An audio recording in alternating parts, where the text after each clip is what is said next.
जब राजपाल का काम चल रहा था बहुत लोग उसके घर पे खाना खाते थे और कभी भी उफ नहीं किया उस आदमी ने। हमेशा दिया लोगों को उस वक्त जब हम स्ट्रगल कर रहे थे। मैं क्या बहुत सारे एक्टर जब स्ट्रगल कर रहे थे तो राजपाल का जो घर था एक लंगर की तरह था, कोई भी आके खा सकता था, ऐसा था। किसी ने क्या खूब कहा है कि वक्त रहता नहीं कहीं टिक कर, आदत इसकी भी आदमी से है।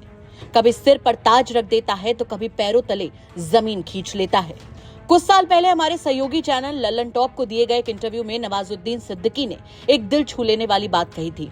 उन्होंने बताया था कि जब वो और उनके जैसे कई कलाकार स्ट्रगल कर रहे थे तब राजपाल यादव को लगातार काम मिल रहा था।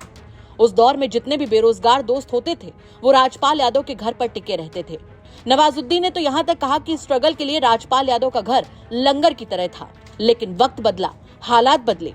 स्ट्रगलर से स्टार बने राजपाल यादव आज एक कानूनी मामले में तिहाड़ जेल तक पहुंच गए हैं। दावों की माने तो इस मुश्किल घड़ी में उनके साथ खड़े होने वाले लोग भी बहुत कम हैं। यही तो जिंदगी है। अब बात करते हैं पूरे मामले की। रिपोर्ट्स के मुताबिक साल 2018 में राजपाल यादव और उनकी पत्नी राधा यादव के खिलाफ एक केस दर्ज किया गया था।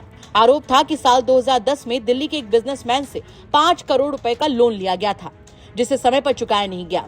बताया गया कि ये रकम उनकी डायरेक्टोरियल डेब्यू फिल्म अता पता लापता के लिए ली गई थी। ये फिल्म 2012 में रिलीज हुई, लेकिन लोन की रकम वापस नहीं की गई। 5 करोड़ रुपए की मूल रकम के साथ साथ ब्याज जुड़ते जुड़ते करीब 9 करोड़ रुपए तक पहुंच गया।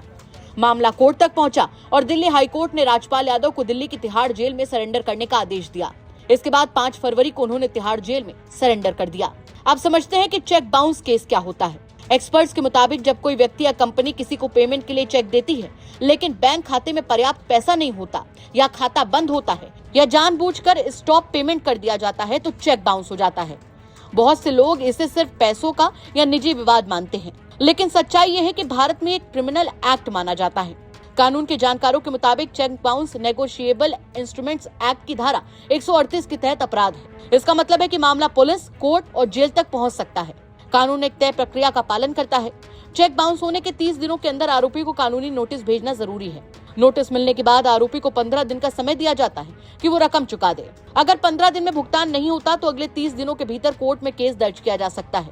दोषी पाए जाने पर 2 साल तक की जेल या चेक अमाउंट का दोगुना जुर्माना या दोनों हो सकते हैं। हाल के सालों में सुप्रीम कोर्ट ऑफ इंडिया ने चेक बाउंस मामलों में कई अहम फैसले दिए हैं। अब व्हाट्सएप और ईमेल से भेजा गया समन भी कानूनी रूप से मान्य है। ये कहकर बचा नहीं जा सकता कि नोटिस नहीं मिला। ट्रायल के दौरान कोर्ट आरोपी को 20% रकम जमा कराने का आदेश दे सकता है। हालांकि हर मामले में जरूरी नहीं है। अगर कर्ज बाकी है और सिक्योरिटी चेक बाउंस होता है तो वो भी एक अपराध माना जाएगा। कंपनी के मामले में सिर्फ वही डायरेक्टर जिम्मेदार होंगे जो रोजमर्रा के कामकाज में शामिल हों। इसमें स्लीपिंग या फिर इंडिपेंडेंट डायरेक्टर को राहत दी गई है। राजपाल यादव की कहानी सिर्फ एक अभिनेता की कानूनी परेशानी नहीं है, ये उस बदलते वक्त की कहानी है जो कभी किसी का साथ नहीं छोड़ता और कभी किसी को छोड़ देता है। एक समय था जब उनका घर स्ट्रगलर्स के लिए सहारा था। आज वही अभिनेता खुद कानूनी संकट में है। कानून साफ है, चेक बाउंस को हल्के में लेना भारी पड़ सकता है। ये सिर्फ आर्थिक मामला नहीं बल्कि आपराधिक मामला है और शायद यही जिंदगी का सबसे बड़ा सच है। वक्त बदलता है, हालात बदलते हैं, लेकिन कानून और उसके नियम कभी नहीं बदलते। ब्यूरो रिपोर्ट, यूपी तक।